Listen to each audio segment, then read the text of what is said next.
நீலகிரி மாவட்டம் குன்னூர் மேட்டுப்பாளையம் தேசிய நெடுஞ்சாலையில் காட்டு யானைகள் முகாமிட்டதால் வாகன ஓட்டிகள் அச்சமடைந்தனர். குன்னூர் மலைப்பாதையில் 2 குட்டி உட்பட 9 காட்டு யானைகள் முகாமிட்டன.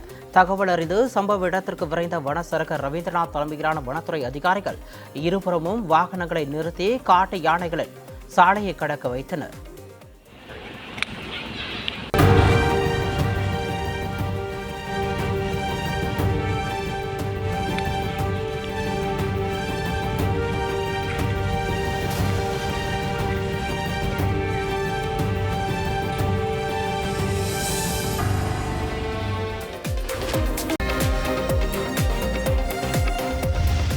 புதுக்கோட்டை அருகே இரும்பள்ளி கிராமத்தில் பொதுமக்களுக்கு அச்சுறுத்தலாக செயல்பட்டு வரும் தனியார் கல்குவாரியின் உரிமத்தை ரத்து செய்ய வேண்டும் என்றும், இல்லையென்றால் தங்களது ஆதார் கார்டு, ரேஷன் கார்டு, வாக்காளர் அடையாள அட்டை அனைத்தையும் மாவட்ட ஆட்சியரிடம் ஒப்படைத்து தேர்தலை புறக்கணிக்கப் போவதாக கிராம மக்கள் எச்சரிக்கை விடுத்துள்ளனர். இந்த கல்குவாரியில் வைக்கும் வெடியால் வீடுகளில் விரிசல் ஏற்படுவதாகவும், குடிநீர் மற்றும் பயிர்களில் மணல் துகள் படிந்து வீணாவதாக தெரிவித்தனர்.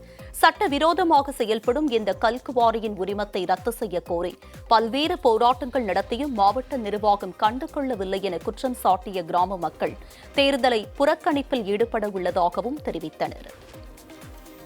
தொடர்ச்சியாக ஒரு மாதமாக போராட்டங்களும் அது இதுமாக நடந்து கொண்டு இருக்கு. எந்த அதிகாரிகளும் இன்ன வரைக்கும் எங்கள் கிராமத்துக்கு எது நல்லது நடக்கலை. இவ்வளோ மனு கொடுத்துருக்கேன், இவ்வளோ இது போராட்டம் நடந்துக்கிட்டு இருக்கு. அரசு அதிகாரிகள் இன்ன வரைக்கும் எங்களுக்கு எந்த ஒரு நடவடிக்கையும் எந்த ஒரு உதவியும் இது கிடையாது. நாங்கள் தேர்தல் நேரத்தில் எங்கள் ஊர் கிராமத்தில் உள்ள வாக்காளர் அட்டையிலேருந்து எந்த ஐடி ப்ரூஃப் இருக்கோ அனைத்தையும் கொண்டாந்து இந்த கலெக்டர் ஆஃபீஸில் கொடுத்துருவோம். கலெக்டர்கிட்டே ஒப்படைச்சிருவோம். எங்களுக்கு வேண்டாம்.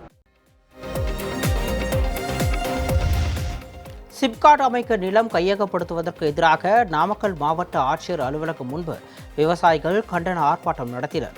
வளையப்பட்டி, புதுப்பட்டி, அரூர் பகுதியில் சிப்காட் அமைக்க ஏற்ற இடம் இல்லை என அரசு அறிவித்தது.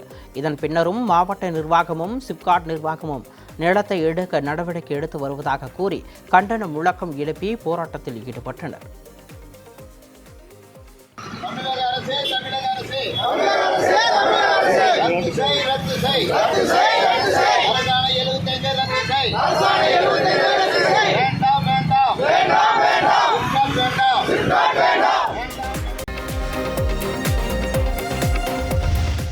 திருவாரூர் மாவட்டம் திருத்துறைப்பூண்டி அருகே குடிநீருடன் கழிவுநீர் கலந்து வருவதால் கிராம மக்கள் அவதியுற்றனர். பிச்சன்கோட்டகம் தென்பாதி பகுதியில் உள்ள நீர்த்தேக்க தொட்டி சேதமடைந்து இடிந்து விழும் நிலையில் இருப்பதாகவும், விஷப்பூச்சிகள் தொட்டிக்குள் விழுவதாகவும் கூறப்படுகிறது. மேலும் குடிநீருடன் கழிவுநீர் கலந்து வருவதால் குடிநீருக்காக 2 கிலோமீட்டர் தொலைவுக்கு செல்ல வேண்டிய நிலை உள்ளதாகவும் கிராம மக்கள் வேதனையோடு தெரிவித்தனர்.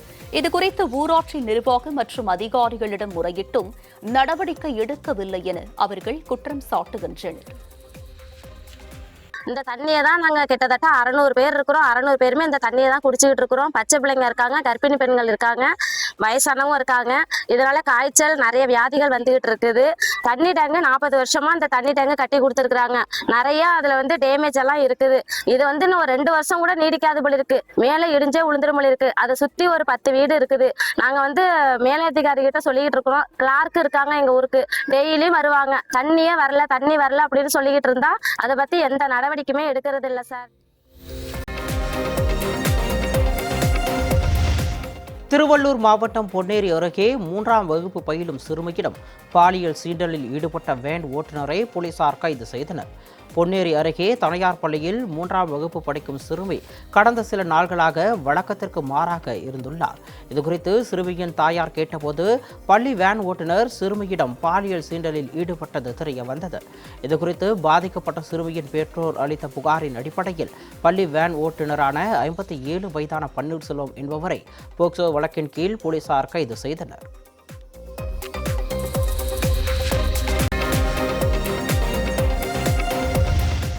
மதுரை மாவட்டம் சோழவந்தான் அருகே குடிநீர், தெருவிளக்கு என அடிப்படை வசதிகள் இல்லாமல் அவதிப்படுவதாக மக்கள் குற்றம் சாட்டியுள்ளனர். கருப்பட்டி ஊராட்சியில் 70க்கும் மேற்பட்ட குடும்பங்கள் வசித்து வரும் நிலையில் தெரு விளக்குகள் இல்லாததால் இரவு நேரங்களில் இருளில் அவதிப்படுவதாக வேதனை தெரிவித்துள்ளனர். மேலும் குடிநீர் வசதி இல்லாததால் நீண்ட தூரம் சென்று குடிநீர் எடுத்து வரும் அவல நிலை இருப்பதாகவும் இதுகுறித்து ஊராட்சி நிர்வாகம் மாவட்ட ஆட்சியர் அலுவலகத்தில் பலமுறை மனு அளித்தும் எந்தவித நடவடிக்கையும் எடுக்கவில்லை என ஆதங்கம் தெரிவிக்கின்றனர். பொதுத் தேர்வு தொடங்கியுள்ள நிலையில் மின்சார வசதியின்றி குழந்தைகள் சிரமப்படுவதாகவும் உடனடியாக இதனை சரி செய்ய வேண்டும் என அப்பகுதி மக்கள் கோரிக்கை வைத்துள்ளனர்.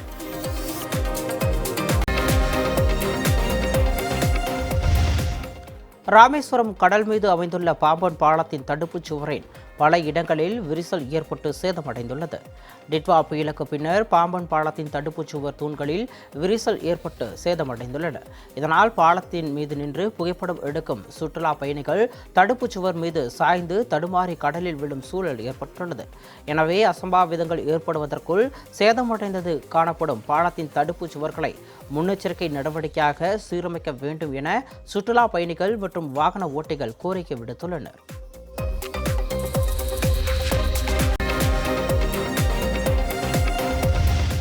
கடலூர் மாவட்டம் திட்டக்குடி அருகே அரசு மேல்நிலைப்பள்ளி விடுதியில் உணவருந்திய மாணவிகளுக்கு உடல்நலக்குறைவு ஏற்பட்டது.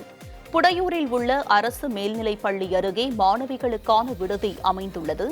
இந்த விடுதியில் ஏராளமான மாணவிகள் தங்கி பயின்று வருகின்றனர். இந்நிலையில் விடுதியில் வழங்கப்பட்ட உணவை சாப்பிட்ட 10க்கும் மேற்பட்ட மாணவிகளுக்கு கடும் உடல்நலக்குறைவு ஏற்பட்டது. பாதிக்கப்பட்ட மாணவிகள் சிகிச்சைக்காக மருத்துவமனையில் அனுமதிக்கப்பட்ட நிலையில் விடுதியில் தரமற்ற உணவு வழங்கப்படுவதாக மாணவிகளின் பெற்றோர்கள் குற்றம் சாட்டினர்.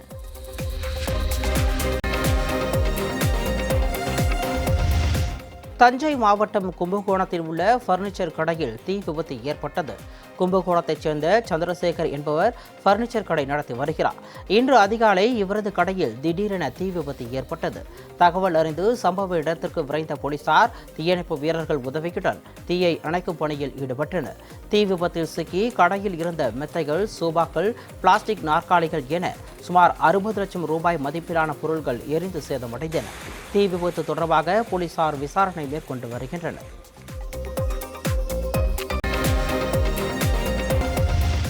புதுக்கோட்டை மாவட்டம் கோவிலூர் முத்துமாரியம்மன் கோவில் மாசி திருவிழாவை முன்னிட்டு ஜல்லிக்கட்டு போட்டி கோலாகலமாக நடைபெற்றது. இந்த ஜல்லிக்கட்டு போட்டியில் மதுரை, சிவகங்கை, பரமக்குடி, புதுக்கோட்டை ஆகிய மாவட்டங்களில் இருந்து சுமார் 700 காளைகளும் 300 மாடுபிடி வீரர்களும் கலந்து கொண்டனர். 6 சுற்றுகளாக நடத்தப்பட்ட இந்த போட்டியில் வெற்றி பெற்ற மாடுபிடி வீரர்களுக்கும் பிடிபடாத காளைகளின் உரிமையாளர்களுக்கும் ரொக்க பரிசு, தங்கம், வெள்ளி காசுகள், ஃபேன், மிக்சி உட்பட பல்வேறு பரிசு பொருட்கள் வழங்கப்பட்டன. போட்டியை ஏராளமான மக்கள் கண்டு ரசித்தனர்.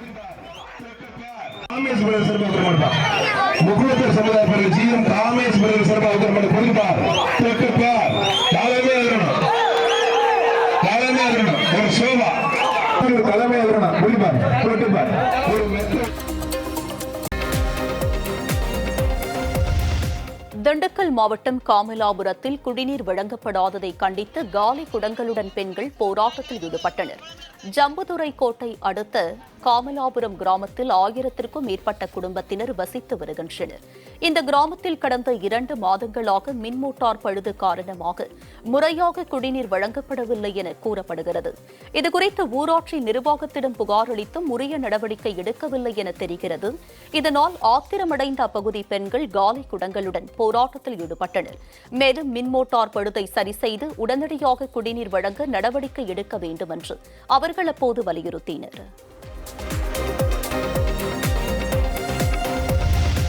திண்டுக்கல் மாவட்டம் மச்சூரில் உள்ள ஊராட்சி துவக்கப்பள்ளி கட்டிடம் முற்றிலும் சேதமுற்று காணப்படுவதால் பெற்றோர் அச்சமடைந்தனர். மச்சூர் கிராமத்தில் உள்ள ஊராட்சி ஒன்றிய துவக்கப்பள்ளியில் 30க்கும் மேற்பட்ட மாணாக்கர்கள் பயின்று வருகின்றனர். இப்பள்ளி கட்டிடத்தின் பல இடங்களில் விரிசல் ஏற்பட்டு சேதமாகி காணப்படுகிறது. மேலும் பள்ளியை சுற்றி முறையான தடுப்புச் சுவர் இல்லாததால் தெருநாய்கள் உள்ளே சென்று பள்ளி குழந்தைகளை தாக்க வாய்ப்பிருப்பதாக அப்பகுதி மக்கள் குற்றம் சாட்டுகின்றனர். இது தொடர்பாக சம்பந்தப்பட்ட அதிகாரிகளிடம் புகார் அளித்தும் உரிய நடவடிக்கை எடுக்கவில்லை என மக்கள் வேதனை தெரிவித்தனர். ரொம்ப சேதமான நிலைமையில இருக்கு. மழை பெஞ்சா மேற்கூரையிலேருந்து தண்ணியெல்லாம் ரொம்ப லீக்கேஜ் ஆகுது. பிள்ளைங்களை பேரண்ட்ஸ் ஸ்கூலுக்கு அனுப்புறதுக்கு ரொம்ப கஷ்டப்படுறாங்க, கவலைப்பட்டு தான் அனுப்புகிறாங்க. எந்த நேரத்தில் வேண்டாலும் என்ன வேண்டாலும் நடக்கலாம், அந்த மாதிரி தான் இருக்குது. பிள்ளைங்க ஒரு 25-26 பிள்ளைங்க படிக்கிறாங்க. நாங்களும் கவர்மெண்ட்டுக்கு நிறைய மனுவெல்லாம் கொடுத்தோம். இது வரைக்கும் யாருமே எதுவுமே கண்டுக்கவே இல்லை. தேனி அருகே பள்ளிக்கூட வளாகம் அருகே கோழி கழிவுகள் கொட்டப்படுவதால் மாணவர்களுக்கு தொற்றுநோய் பரவும் அபாயம் ஏற்பட்டுள்ளது. என்ஆர்டி நகரில் அரசு உதவி பெறும் பள்ளி மற்றும் தனியார் பள்ளிகள் செயல்படுகின்றன. இப்பள்ளி வளாகம் அருகே கோழி கழிவுகளை சிலர் கொட்டி செல்கின்றனர். இதனால் அப்பகுதி முழுவதும் துர்நாற்றம் வீசுவதால் மக்கள் அவதியடைந்தனர். மேலும் மாணவர்களுக்கு நோய் தொற்று பரவும் அபாயம் ஏற்பட்டுள்ளது. இதுகுறித்து நகராட்சி நிர்வாகத்திடம் புகார் தெரிவித்தும் நடவடிக்கை எடுக்காமல் மெத்தன போக்கில் இருப்பதாக மக்கள் குற்றம் சாட்டியுள்ளனர்.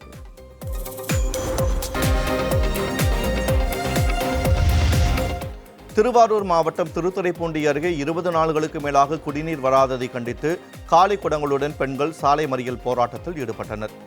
எழிலூர் ஊராட்சிக்குட்பட்ட ஆட்டூர், பண்டாரா ஓடை உள்ளிட்ட பகுதிகளில் கடந்த 20 நாட்களுக்கு மேலாக குடிநீர் வழங்கப்படவில்லை என கூறப்படுகிறது.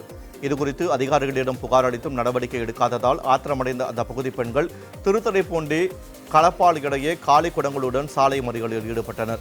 இதனால் அங்கு போக்குவரத்து பாதிக்கப்பட்டது. சாலை மறியல் போராட்டத்தால் பள்ளி, கல்லூரி மாணவர்கள், பணிக்கு செல்வோர் பெரிதும் அவதியுற்றனர். எங்களுக்கு ஒரு மாதமாக தண்ணியே வரல. நாங்க சத்தம் போட்டுக்கிட்டு கிடந்ததுனால இன்னைக்கு ஒரு வேளை தண்ணி எங்களுக்கு விட்டுருக்காங்க. அந்த தண்ணி விட்டதையும் நாங்க தண்ணி வாங்கி அந்த தண்ணியை எங்களால குடிக்க முடியல. ஏன்னா அவ்வளவு கழிவு மாதிரி வருது, சாக்கடை கழிவுகள் மாதிரி வருது இந்த தண்ணி. அதை எங்களால குடிக்க முடியல.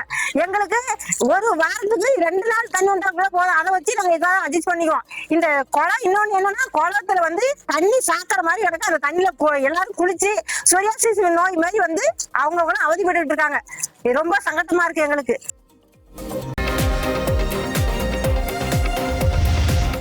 தேனி மாவட்டம் அரண்மனைப்புதூர் அருகே போடி நாயக்கனூர் சட்டமன்ற தொகுதிக்குட்பட்ட பகுதிகளில் அடிப்படை வசதிகளை செய்து தராததால் அதிருப்தி அடைந்த மக்கள் தேர்தலை புறக்கணிக்கப் போவதாக பேனர் வைத்துள்ளனர். போடி நாயக்கனூர் சட்டமன்ற தொகுதிக்குட்பட்ட திருமலை நகர், பத்மாவதி நகர், எலக்ட்ரானிக் சிட்டி உள்ளிட்ட பகுதிகளில் பல ஆண்டுகளாக சாலை வசதி, தெருவிளக்கு, வடிகால் வசதி உள்ளிட்ட எந்தவித அடிப்படை வசதிகளையும் செய்து தரவில்லை என அந்த பகுதி மக்கள் குற்றம் சாட்டியுள்ளனர். இதுகுறித்து புகார் அளித்தும் அதிகாரிகள் எந்த நடவடிக்கையும் எடுக்காததால் ஆத்திரமடைந்த மக்கள் தங்களது பகுதிக்கு அடிப்படை வசதிகளை செய்து தரவில்லை என்றால் தேர்தலை புறக்கணிக்கப் போவதாக எச்சரிக்கை பேனர் வைத்து தங்களது எதிர்ப்பை வெளிப்படுத்தியுள்ளனர். இங்கே ஒரு 400 ஃபேமிலிஸ் மேலே இருக்காங்க, 500 குடும்பம் இருக்குது. அதனால் இவ்வளோ இதுவும் இருக்கிறதுனால ஒவ்வொரு வாட்டியும் நாங்கள் மனு கொடுக்கும் போதும் செஞ்சிடும், இது மாதிரி ரெடி ஆகிடுவாங்க, எலெக்ஷனுக்கு முன்னால் பண்ணிடலாம் அப்படின்னாங்க. பட் ஒவ்வொரு வாட்டியும் நாங்கள் ஏமாற்றப்பட்டு கொண்டு இருந்தோம். அதனால தான் இந்த ஒரு போராட்டத்தை நாங்கள் கையில் எடுத்தோம். இன்னுமே அந்த தாறு போடாத அநேக வயதானவர்கள் வாகனத்தில் வரும்போது போகும்போது விழுந்துடுறாங்க. மழை காலங்களில் ரொம்ப சிரமமாக இருக்குது. ஸ்கூல் பிள்ளைங்க, சின்ன பிள்ளைங்க பைக்கில் போனாலும் கொண்டு வந்து கீழே விட்டுறாங்க. இப்போ அதனால் நிறைய விபத்துகள், இறப்புகளும் நடந்து கொண்டே இருக்கிறது. ஹவுஸ் டேக்ஸ் எல்லாம் நம்ம கரெக்டாக பண்ணியிருக்கோம். எல்லாருமே ஆர்கனைஸ் பண்ணி கம்ப்ளீட்டாக கொண்டு போய் அவங்கள்ட்ட நம்ம சப்மிட் பண்ணியிருக்கோம் பஞ்சாயத்தில். இப்படிலாம் இருக்கும்போது எங்களுடைய தேவைகள் நிறைவேற்றப்படாதனால புறக்கணித்து கொண்டே இருக்கிறார்கள். அதனால் நாங்கள் அதில் புறக்கணி